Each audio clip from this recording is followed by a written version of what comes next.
नमस्कार, capital TV देख रहे हैं आप। मैं हूं आपके साथ पूजा। ब्रेकिंग नाउ में बड़ी खबर आपको बता रहे हैं। अमेरिका, इजराइल और ईरान के बीच में आज युद्ध का 8वां दिन है और 8वें दिन स्टॉक बेसेंट की तरफ से एक बहुत बड़ा बयान सामने आया है। एक टेलीविजन चैनल के इंटरव्यू में उन्होंने अपने बयान में ये कहा है कि आज की रात कयामत की रात होने जा रही है। आज ईरान पर सबसे बड़ा अटैक किया जाएगा। स्टॉक बेसेंट के इस बयान पर कई तरह के कयास लगाए जा रहे हैं कि क्या कुछ अगला कदम इजराइल और अमेरिका का हो सकता है। लेकिन इसी बीच देश की राजनीति भी गर्म है। राहुल गांधी बार बार युद्ध के बीच में मोदी सरकार को घेर रहे हैं और अभी उन्होंने ताजा बयान में कहा है कि भारत की तेल आपूर्ति खतरे में है और साथ ही पीएम मोदी पर निशाना साधा है।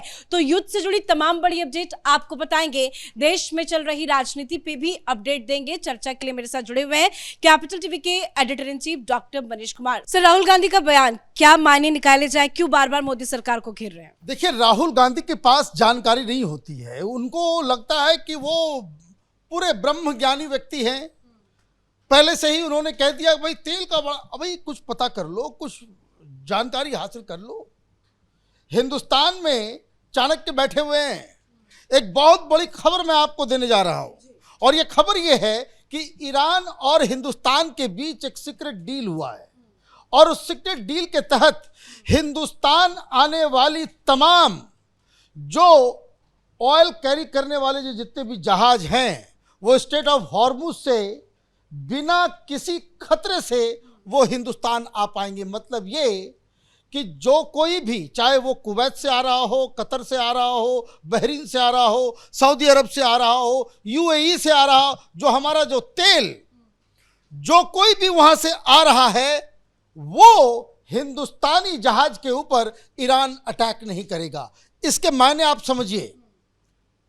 विदेश मंत्री, कल उनकी मुलाकात हुई डिप्टी फॉरेन मिनिस्टर ईरान से। उसके एक दिन पहले बातचीत हुई थी ईरान के फॉरेन मिनिस्टर से।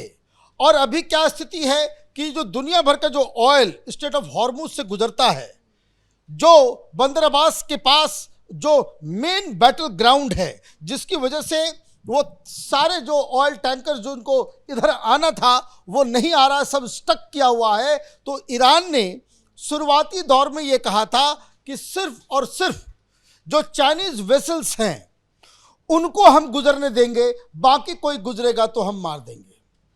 और इसमें कई सारे इस तरह के वेसल्स के ऊपर अटैक भी किया गया, तबाही भी मची, जिसमें 2 कैप्टन जो हिंदुस्तानी थे उनकी मौत भी हुई। और उसके बाद हिंदुस्तान की सरकार एक्शन में आई और आज ईरान की तरफ से ये घोषणा की गई है कि पहले ये सहूलियत हमने चाइना को दे रखा था, अब हिंदुस्तान को भी मिल रहा है। मतलब जो कोई भी अपने आप को एनालिस्ट कहने वाला, नेता कहने वाला, पत्रकार कहने वाला, ये जो लंबी चौड़ी बातें ये लोग कर रहे थे कि बहुत बड़ी क्राइसिस आ जाएगी, ऑयल नहीं आएगा क्योंकि स्ट्रेट ऑफ हॉर्मुज जो है वो बंद हो गया है, ये हिंदुस्तान के लिए खुल गया है। तो आप समझिए कि बिना जानकारी के राहुल गांधी ने क्या ये तमाशा किया कि हमारा जो है बड़े खतरे में है।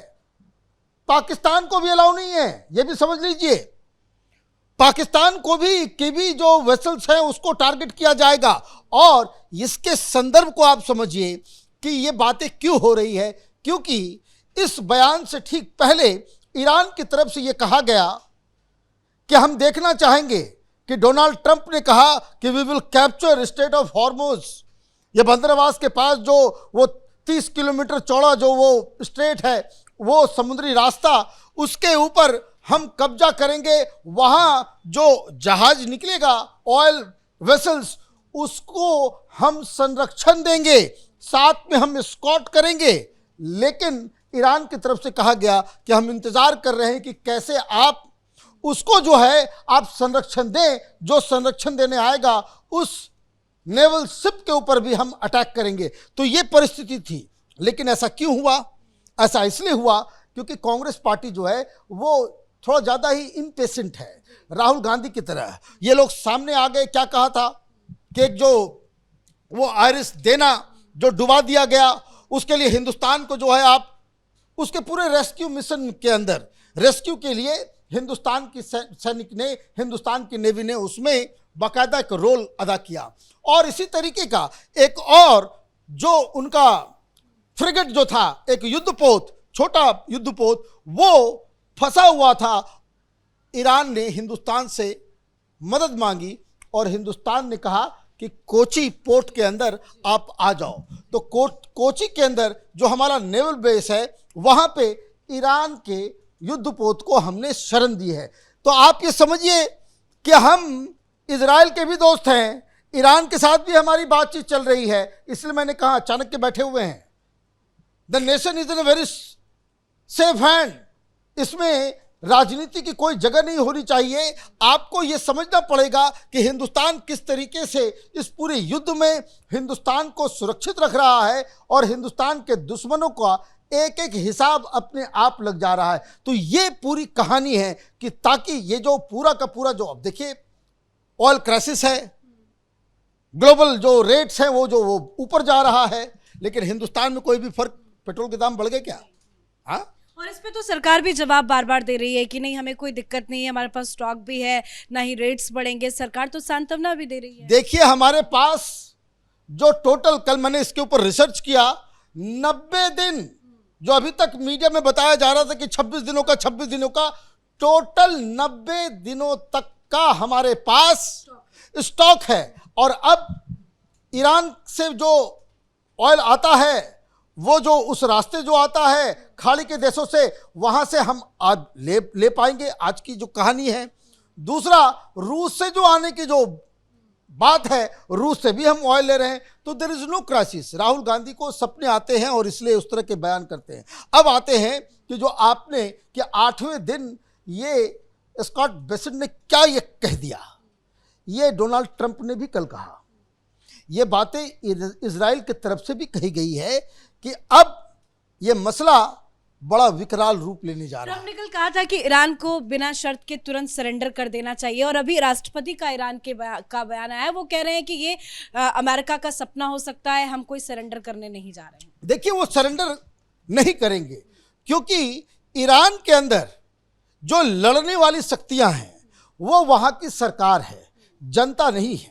जनता इस सरकार के साथ खड़ी नहीं है, ये फर्क हमको समझना पड़ेगा। जैसे पाकिस्तान में आर्मी लड़ती है, पब्लिक थोड़ी लड़ती है, लेकिन होता यह है कि हिंदुस्तान का नाम आते ही वहां पे जनभावना जो है आर्मी के साथ खड़ी हो जाती है। लेकिन अभी जो ईरान में परिस्थिति है उसमें सरेंडर का मतलब ये है कि वहां की आर्मी, वहां के जो रूलिंग इलीट है, उनको जो है वहां से हटना पड़ेगा, उनकी कहानी खत्म हो जाएगी, कोई और नई सरकार बन जाएगी। इसलिए इस सरकार से ये उम्मीद करना कि वो सरेंडर कर देगी, ये तो कहीं कतई इसकी कोई गुंजाइश नहीं है। लेकिन जिस हिसाब से इन लोगों ने सऊदी अरब, जैसे आज खबर आ रही कि सऊदी अरब के फिर ऊपर अटैक हुआ है, ये एक और मसले को जो है वो घुमा रहा है, यूएई के ऊपर हमले हो रहे हैं, तो आपने अपना हमला तेज किया है। तो ऐसा लग रहा है कि पेंटागन के अंदर अब ये तय हुआ है। देखिए 3-4 खबरें इससे जुड़ी हुई। जो खबर ये आ रही है कि अब जो वो बड़े बड़े बॉम्ब्स जिससे 2-2 किलोमीटर तक का इम्पैक्ट होता है, उस तरह के बॉम्ब्स का इस्तेमाल आज की रात होने वाला है।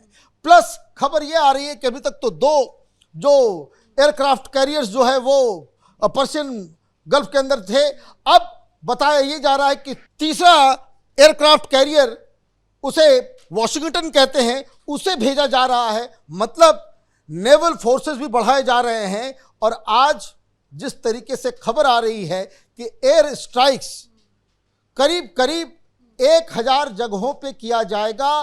कल रात 500 जगहों को निशाना बनाया गया, ये सीधे डबल होगा। लेकिन जो क्वालिटेटिव चेंज जो उसमें बताया ये जा रहा है कि मे बी चीज़ों को और थोड़ा बढ़ाने का अप स्केल जो है, बढ़ाने की तैयारी चल रही है इजराइल की तरफ से। लेकिन ईरान से तो यही खबर आ रही है कि ईरान के राष्ट्रपति ने पुतिन से फोन पर बातचीत की और उसके बाद ये फैसला लिया गया कि ईरान अब पड़ोसी देशों पर कोई अटैक नहीं करेगा। यानी कि बैकफुट पर तो अब ईरान नजर आ रहा है। देखिए आपने बहुत अच्छी बात कही कि ये जो रसिया का जो एंगल है, रूस की एंट्री इस तरीके से हो गई है क्योंकि अमेरिका की तरफ से ये कहा जा रहा है कि रसिया जो है बहुत ही डायरेक्टली ईरान की मदद कर रहा है। किस तरह की मदद कर रहा है उसके हथियार और एयर डिफेंस सिस्टम तो उसने दिए ही, हालांकि वो नाकाम हो गए। S-300 उनके पास है, ईरान को मिला हुआ है रूस के द्वारा। लेकिन ये जो अलग अलग जगहों पे अमेरिकन एसेट्स के ऊपर और भी बाकी देशों के एसेट्स के ऊपर जो अटैक किए गए हैं,